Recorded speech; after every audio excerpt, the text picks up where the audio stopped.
Okay, so this gets us to our next question, that is question 186. Although more than 400 blood types have been identified, ABO remains the most important in clinical medicine because the answer is D.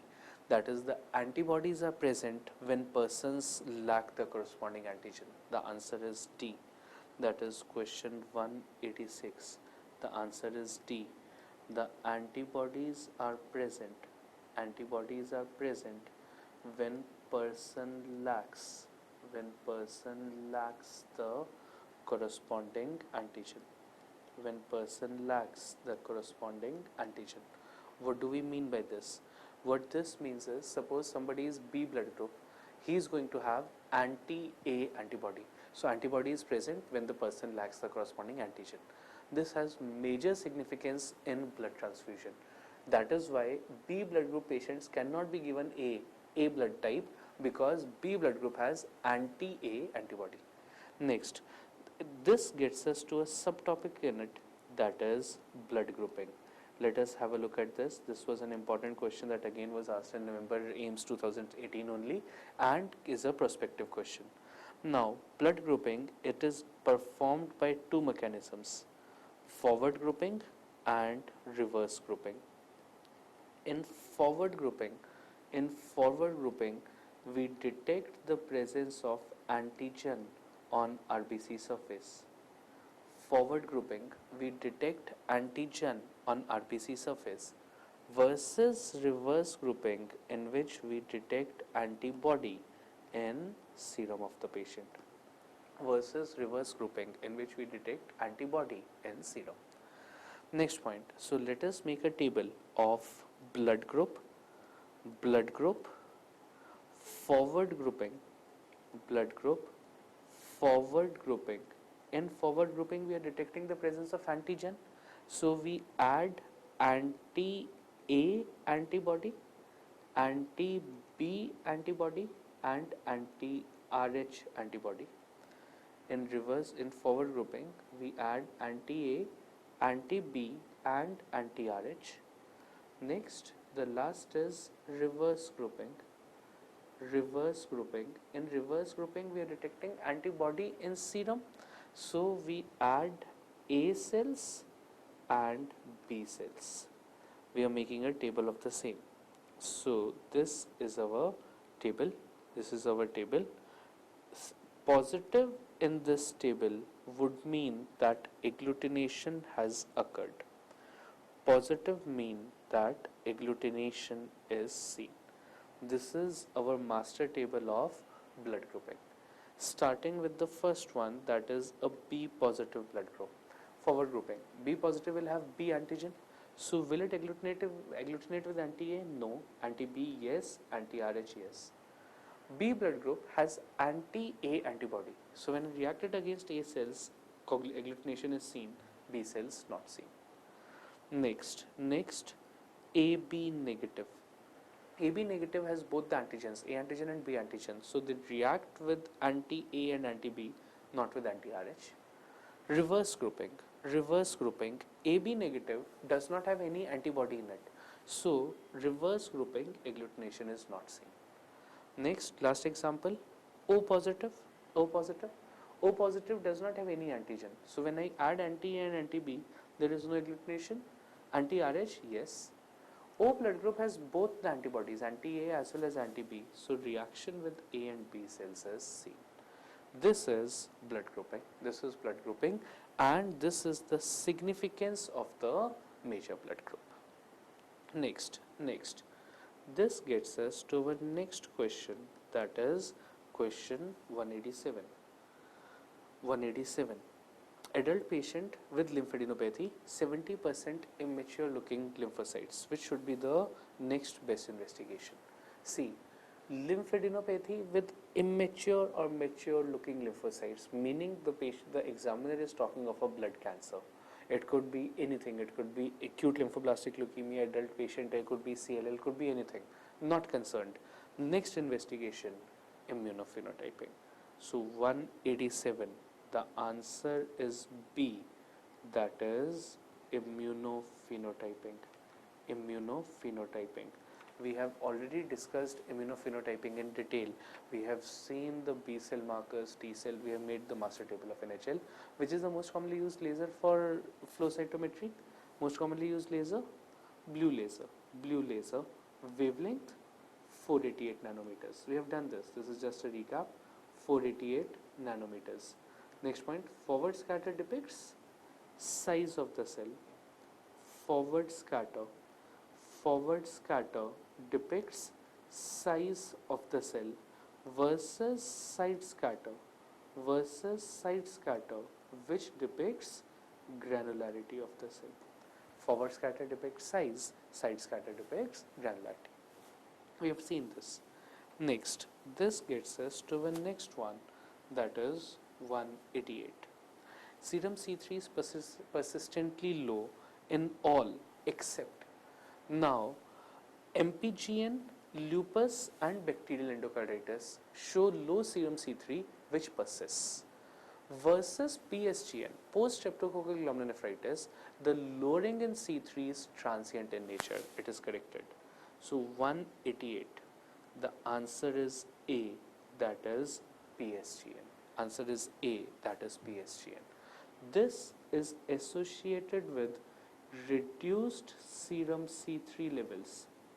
This is associated with reduced serum C3 levels, which is transient in nature. Transient means it is corrected. It is corrected within 8 to 10 weeks or 2 to 3 months. It is transient in nature, that is, it is corrected within 8 to 10 weeks or 2 to 3 months. 2 to 3 months. This is PSGN. The other options, MPGN, lupus and bacterial endocarditis, here the C3 levels are permanently reduced. Next, question 189. 189. Electron microscopy is diagnostic in the study of Alport syndrome. 189. The answer is C. Question 189. The answer is C. That is Alport's syndrome. Alport syndrome. Let us have a look at Alport's. Alport's, first point, this occurs because of a mutation in alpha 5 chain of the glomerular basement membrane collagen type 4. Which is the most common collagen of GBM? Type 4 collagen. So it is a mutation in alpha 5 chain of the collagen type 4. Hence it is also written as col4a5. Alpha 5 chain mutation in collagen type 4. Next point, the diagnostic hallmark. This was the question. The diagnostic hallmark of Alport's. Diagnostic hallmark is the basket weave appearance. Diagnostic hallmark of Alport's is basket weave appearance. All of us have seen baskets. It has alternating thick and thin areas. It has alternating thick and thin areas arising because of splitting of lamina densa. Arising because of the splitting of lamina densa. This is Alport syndrome. This is Alport's mutation in alpha 5 chain of the glomerular basement membrane. This is Alport's. Next point. This change, splitting of lamina densa, is detected by electron microscopy. Next, we have seen the other manifestations, other clinical features and manifestations. The earliest manifestation is microscopic hematuria. Earliest manifestation is microscopic hematuria. Other features of Alport's are, it is also associated with bilateral anterior lenticonus and recurrent corneal erosions. Bilateral anterior lenticonus and recurrent corneal erosions. These are the other features. With the most common inheritance pattern. Next point, most common inheritance pattern of Alport's being X-linked dominant. X-linked dominant. It can be, or it can show all four, Autosomal recessive, autosomal dominant, X-linked recessive, X-linked dominant. Most common being X-linked dominant. And lastly, sex predisposition. Sex predisposition. Alport's is the only X-linked dominant disease which is male predominant. Please put a star on this. All others are female predominant. Alport's is the only one which is male predominant. Next. So this gets us to our next question, that is question 190. 190. Which of the mentioned tumor is located in upper airways, sinuses, nose, breast, salivary glands? Histology with perineural invasion. The minute I see this, there are two main points in the question. Firstly, the location of the tumor. It is present everywhere, including the minor or the major salivary glands, and it is showing perineural invasion. This is the first main word, perineural invasion. And secondly, microscopically you are able to see the cribriform arrangement. This is the classical image of adenoid cystic carcinoma. Here is the option 4. This is the classical image. 190. The answer is D, that is adenoid cystic carcinoma. Let us have a look at this in more detail. Though this has not been asked till now, but it is again can be a prospective question, the salivary gland tumors. First point, before we start with the tumors, let us start with normal. Normally, both the major and the minor salivary glands, both major and minor salivary glands, they possess the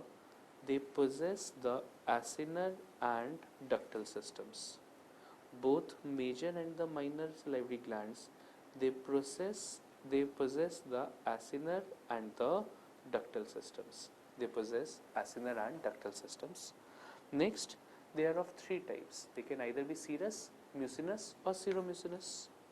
Microscopically, they are either serous type, mucinous type, or mixed, that is seromucinous type. Microscopically, they can be serous, mucinous or seromucinous. Next point, parotid gland. Parotid is exclusively serous. Parotid gland is exclusively serous versus the submandibular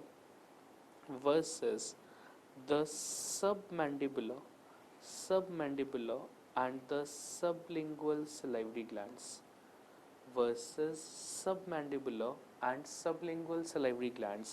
which are both serous and mucinous.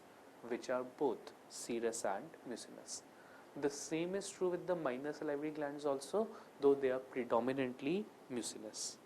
Next point, let me write this for you. The minor salivary glands which are seen in lips, cheek, apex of the tongue, and apex of the tongue, they are both seromucinous but predominantly mucinous.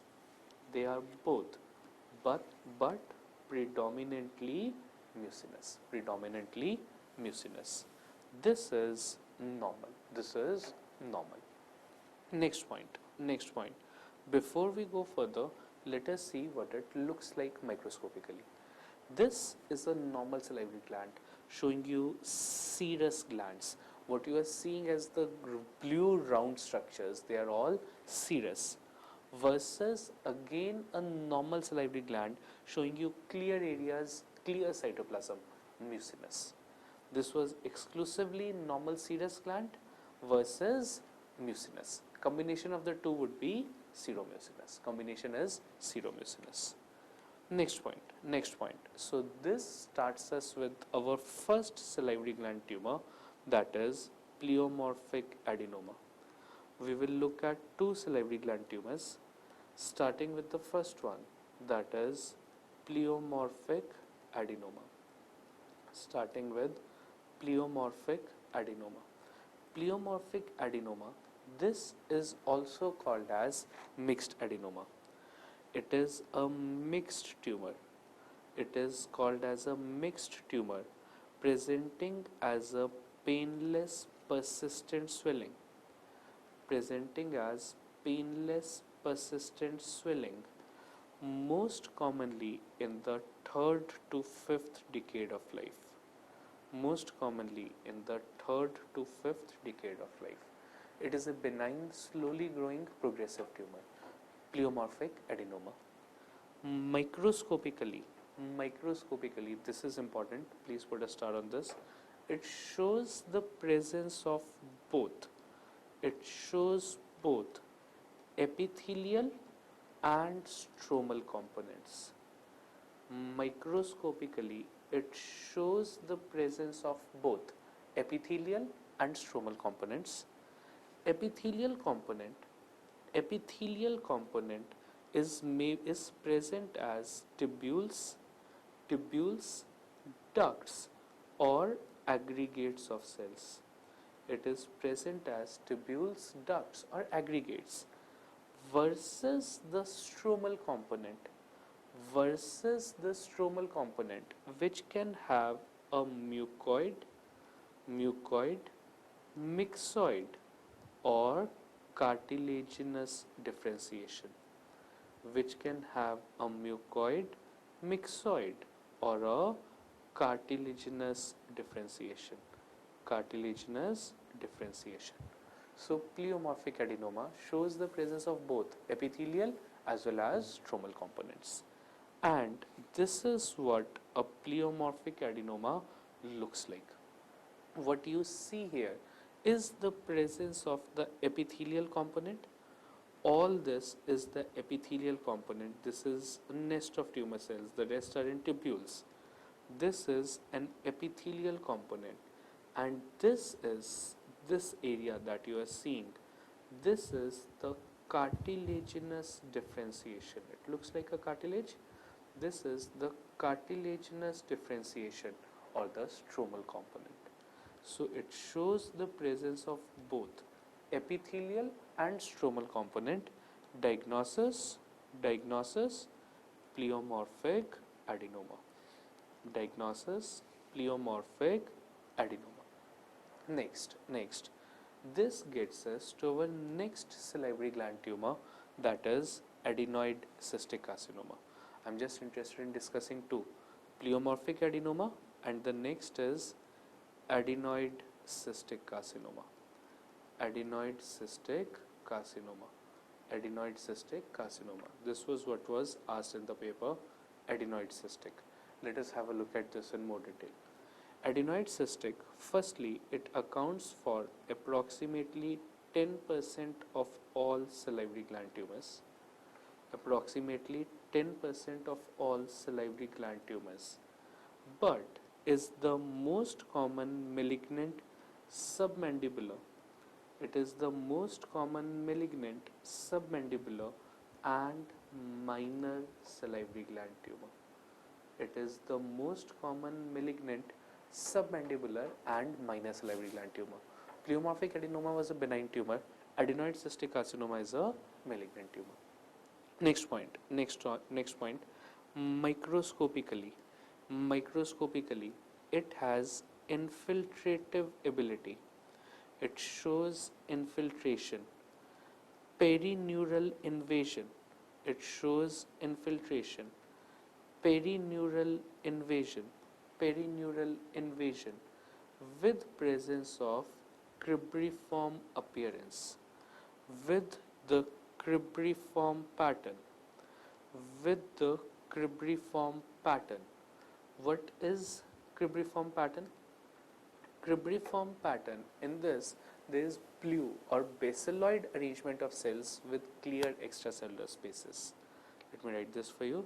It shows cribriform pattern, that is, it shows baseloid epithelial cells It shows baseloid epithelial cells forming sharply demarcated nests, forming sharply demarcated nests, sharply demarcated nests with multiple extracellular spaces, with multiple extracellular spaces. This is the cribriform pattern. This is the cribriform pattern. Baseloid arrangement of cells with multiple extracellular spaces. Adenoid cystic carcinoma. Adenoid cystic carcinoma. This was what we saw in the slide. That is, let us have a look at this image that was given in the paper again. You see a blue arrangement of cells. The cells are present in nests, blue arrangement with clear white areas in between. This is the classical cribriform pattern of adenoid cystic carcinoma. Next point, because it was associated with perineural invasion, perineural invasion is seen. As a result, facial nerve paralysis. As a result, facial nerve paralysis may be the first presentation also. Facial nerve paralysis may be the first presentation also. This is adenoid cystic, and these were our two main salivary gland tumors, pleomorphic adenoma and adenoid cystic carcinoma. Pleomorphic adenoma and adenoid cystic carcinoma. Next, this gets us to our next question, that is question number 191. Now, 45 female presenting with hypertension, sweating, palpitations, CT scan of the adrenal, histopathology. Now, just two words were important in this slide: male, hypertension, adrenal gland. This is the classical Zell-Bellen pattern. What you see in this slide is the Zell-Bellen pattern associated with Pheochromocytoma. Question 191. Question 191. The answer is A, that is Pheochromocytoma. A hint to that was also given by the fact that the patient was hypertensive in nature. What you saw microscopically was the classical Zell-Bellen pattern. What is Zell-Bellen pattern? Zell-Bellen pattern, this is clusters of polygonal chromaffin or the chief cells. Clusters of polygonal chromaffin or chief cells that are surrounded by supporting sustenicular cells, that are surrounded by the supporting sustenicular cells. This is the classical description: surrounded by the supporting sustenicular cells, giving rise to the presence of nests of tumor cells with rich vascular stroma, with intervening rich vascular stroma. This is the Zell-Bellen pattern seen in Pheochromocytoma. So what we saw in this slide was the blue are the tumor cells which are forming nests. They are present in nests with lot of pink areas and the red areas in between, which is the vascular network. Zell-Bellen pattern seen in Pheochromocytoma. Next, question 192. Ability of stem cells to cross the barrier of differentiation into a cell of another lineage. This is transdifferentiation. I mean, nothing even to be told in this. This is transdifferentiation. 192. Question 192. The answer is C, that is transdifferentiation. What is transdifferentiation? Transdifferentiation, in this, the stem cells, they differentiate into cells. Stem cells differentiate into cells differentiate into cells outside the lineage restriction. They differentiate into cells outside the lineage restriction. This is called as stem cell plasticity. This is called as stem cell plasticity or transdifferentiation. They differentiate into the cells outside the lineage restriction called as transdifferentiation or stem cell plasticity. Next, this gets us to our next one, that is question 193. 30 male abdominal pain colonoscopic biopsy.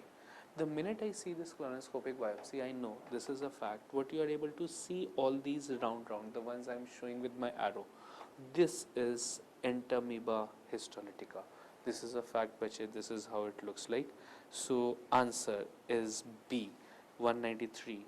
The answer is B, that is Amebiasis. The answer is B, that is Amebiasis. Next point, let us have a look at one more thing.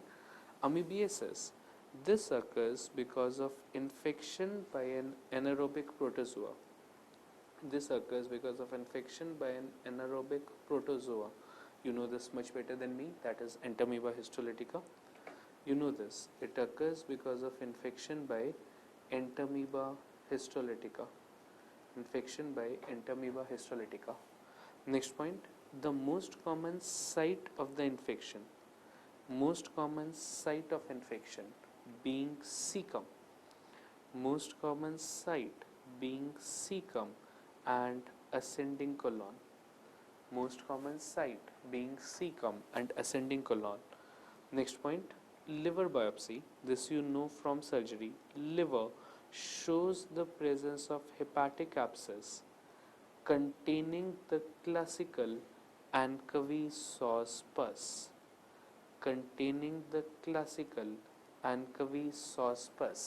Liver, hepatic abscess, anchovy sauce pus. You know this both from surgery as well as parasitology. Point to be noted here is microscopically.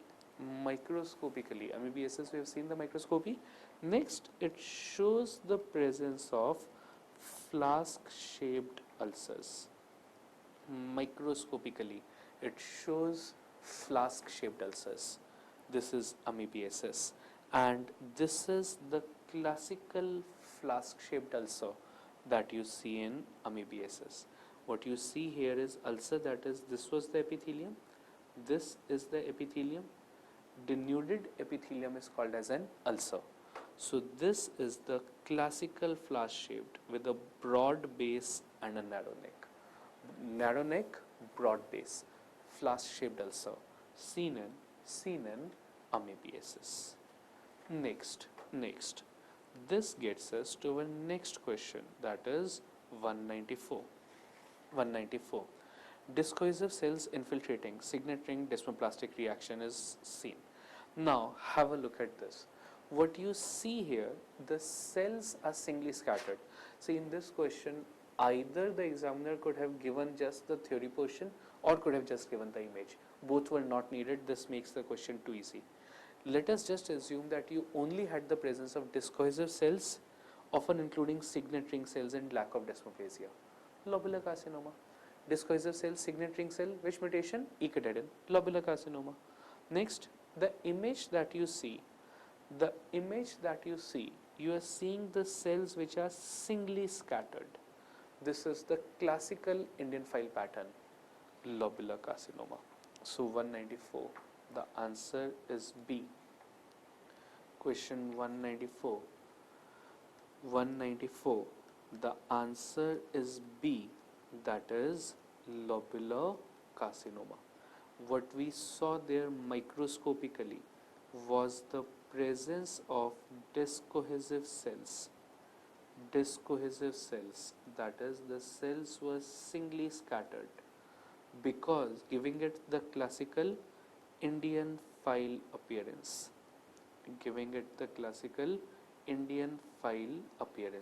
When the West Indians used to go hunting, they used to go in a single line, Indian file appearance. Next point, lobular carcinoma, the mutation associated is the E-cadherin mutation. Mutation seen is the E-cadherin mutation. E-cadherin also seen in which other tumor of the body? Signet ring cell. Also seen in signet ring cell adenocarcinoma. Signet ring cell adenocarcinoma, GIT. Also seen in signet ring cell adenocarcinoma, GIT. So I can safely say females with lobular carcinoma breast are at an increased risk of signet ring cell carcinoma, GIT. I'll repeat, both have E-cadherin mutations, so females with lobular carcinoma breast are at an increased risk of signet ring cell carcinoma, GIT. Next point, grossly. Because the cells are singly scattered, so desmoplastic response is not seen. Desmoplasia is not seen. What is desmoplasia? Desmoplasia, this is fibrosis in response to a tumor. Fibrosis in response to a tumor. See, if tumor occurs in a particular organ of the body wants to contain it, so it does fibrosis. Here the cells are singly scattered, so desmoplasia is not seen. As a result, lobular carcinoma breast, palpable or non-palpable? It is non-palpable in nature. It is non-palpable in nature. Next point, it is not picked up by mammography. It is not picked up by mammography. Why? Mammography picks up calcifications. Lobular carcinoma is not associated with calcifications, so it is not picked up by mammography. Non-palpable, not picked up by mammography. So I can safely say it is the most common occult primary of the breast. It is the most common occult primary. Occult is hidden primary of the breast. This is lobular carcinoma breast. Next. This gets us to our next question, that is question 195. 30 male, hypersensitivity to tobacco. Which is most likely condition? Painful foot ulcers. Now what you see here is young male, hypersensitivity to tobacco. Which vasculitis? Answer is D. Segmental vasculitis with contiguous veins and nerve involvement. Question 195. The answer is D. That is segmental vasculitis. Segmental vasculitis with extension into nerves and veins. With extension into nerves and veins. See, the diagnosis in this case was TAO. Diagnosis was thromboangiitis obliterans. Diagnosis thromboangiitis obliterans, also called as Buerger's disease. Thromboangiitis obliterans or Buerger's. This has the strongest association with smoking. So vasculitis with strongest association with smoking, TAO, thromboangiitis obliterans. Next point, TAO seen in young individuals or elderly. Normally a person starts smoking during college, so age group, this is seen in less than 45 years, male predominant. So everything was fitting into the question. Next, is this segmental or continuous? It is segmental in nature. As a result, you will do it in surgery. Anastomosis is not possible. Segmental means affected normal. So I cannot anastomose because हो सकता है कि anastomosis के नीचे there is again a segmental thrombosis. It is segmental, it associated with segmental thrombosis.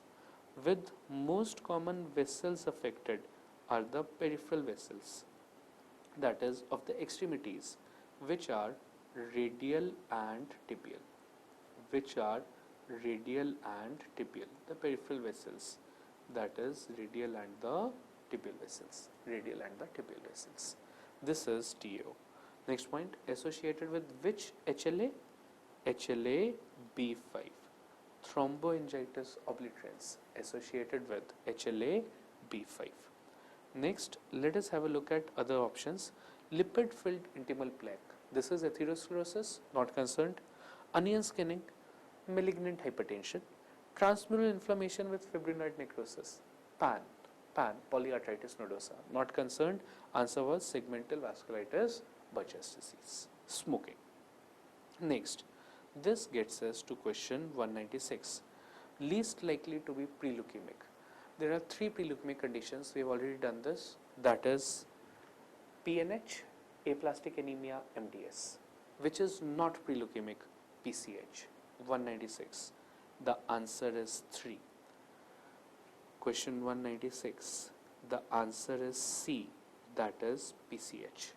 Paroxysmal cold hemoglobinuria. So first point, let us have a look at the preleukemic conditions. There are preleukemic means they can progress to acute leukemia.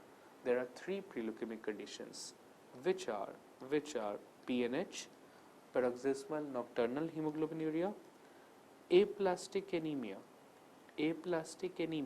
and MDS, myelodysplastic syndromes. So there are three preleukemic. Which is not preleukemic?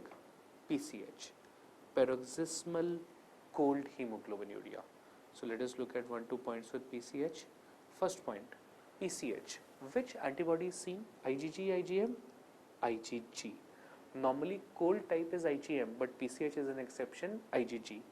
And the fancy name of this antibody is the Doneth-Landsteiner antibody. Fancy name of which is Doneth-Landsteiner antibody. Doneth-Landsteiner antibody. Lastly, the antigen present in PCH is the P blood group antigen. P blood group antigen. This is PCH. We have covered the preleukemic and the oncohemat conditions earlier. I'm not getting into those right now. Next. This gets us to our next question, that is 197. Which of the following pertaining to leukemia is correct? Blasts of AML are SBB negative. नहीं बचे. Myeloblast Sudan black B positive. So option 1 is false. Next, ALL are MPO positive. No, ALL are MPO negative. AML are MPO positive. We have made this cytochemistry.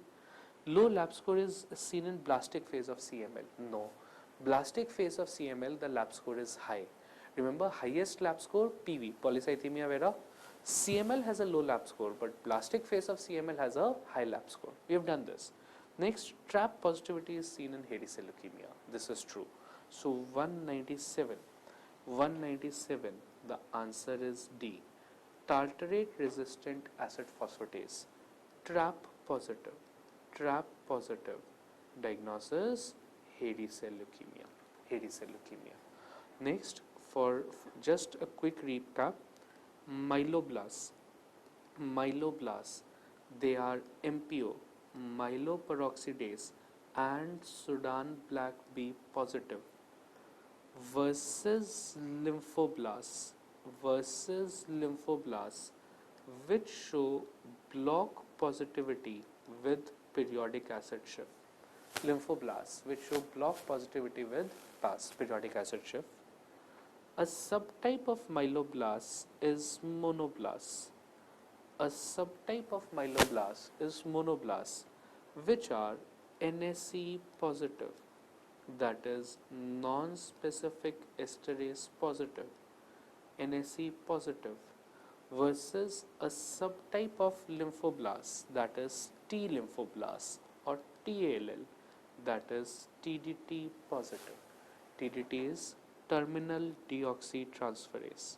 TDT, terminal deoxytransferase. TDT positive. Hairy cell leukemia, trap positive. These are the cytochemistries. This was what was asked in this question. Next. This gets us to our next one, that is question 198.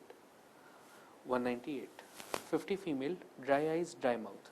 Keratoconjunctivitis sicca, Sjgren syndrome. Now, shows presence of anti-SSA and anti-SSB antibodies. So Sjgren syndrome is further confirmed.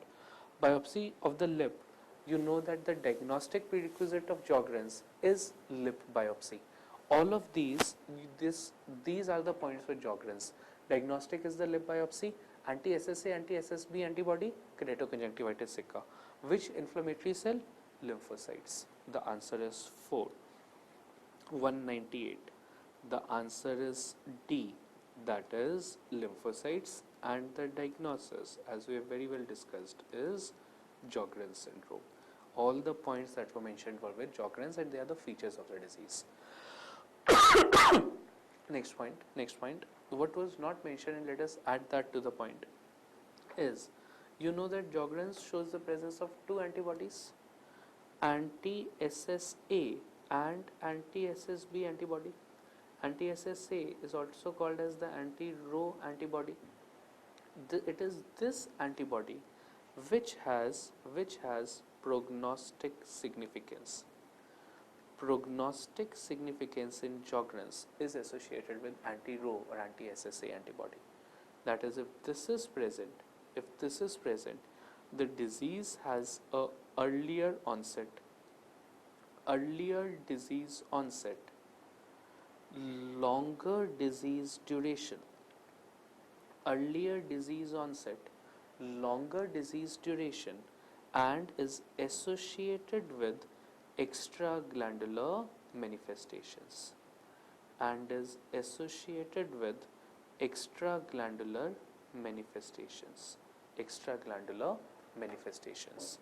This is Sjgren syndrome. This is Sjgren's. Next. This gets us to our next question, that is question 199. 199, which is used to differentiate chromosome of normal from the cancer cells. This is a fact. CGH, comparative genomic hybridization. See, karyotyping is used for cytogenetics. Chromosome of normal from the cancer cell, you can differentiate it from by karyotyping also, or by PCR also, that is, but in PCR you need to know which allele you are looking for. The best answer out of this is CGH. 199. The answer is B, that is CGH, comparative genomic hybridization. CGH. This is the best test. CGH. This is the best test to differentiate.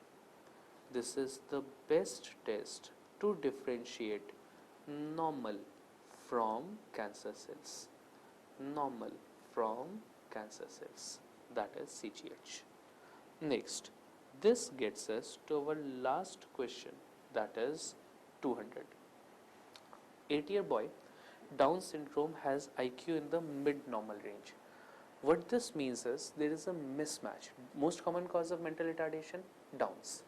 So Downs, the child should be mentally retarded, but here it is mid-normal. Which genetic mechanism most likely accounts for that? The answer is C, that is mosaicism. Question 200. The answer is C, that is mosaicism. C. Let me explain this in slight more detail. What we saw here was that the most common genetic cause of mental retardation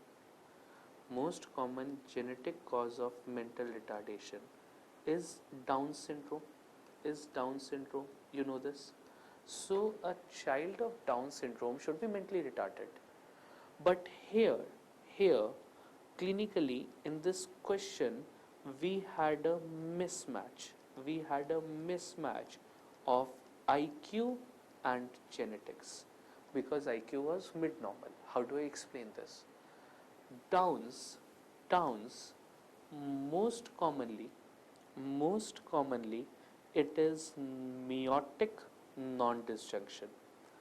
Most commonly, this is meiotic non-disjunction of maternal chromosome 21. I'll repeat. You know Downs is trisomy 21. One chromosome 21 is extra. Is it present? Is it extra in few cells or all the cells of the body? All the cells of the body. Why? Because it is meiotic non-disjunction of maternal chromosome 21. This is most common. It can be meiotic paternal non-disjunction also, which is rare. Very rare is instead of meiotic. In our case, we had mitotic non-disjunction. we had mitotic non-disjunction. As a result, some cells were normal. As a result, some cells were normal, whereas others had features of Down syndrome. This is called as mosaicism. So depending upon which is the predominant one, the clinical manifestations differ. This is mosaicism, and this mismatch of IQ, that is IQ and genetics, is explained by mosaicism. Done. This finishes your subject-wise test in pathology 2019. This was a very well balanced paper, and this is the type of paper that we are expecting in both AIMS as well as the NEET exam. So in case you have any queries whatsoever, you can simply mail them to me at sushant@gmail.com. My name is Sushant Soni. In Gmail there is an S extra. In Gmail, small or capitals does not matter. And needless to say, bache, bestest of luck for the paper. Do well. Take care.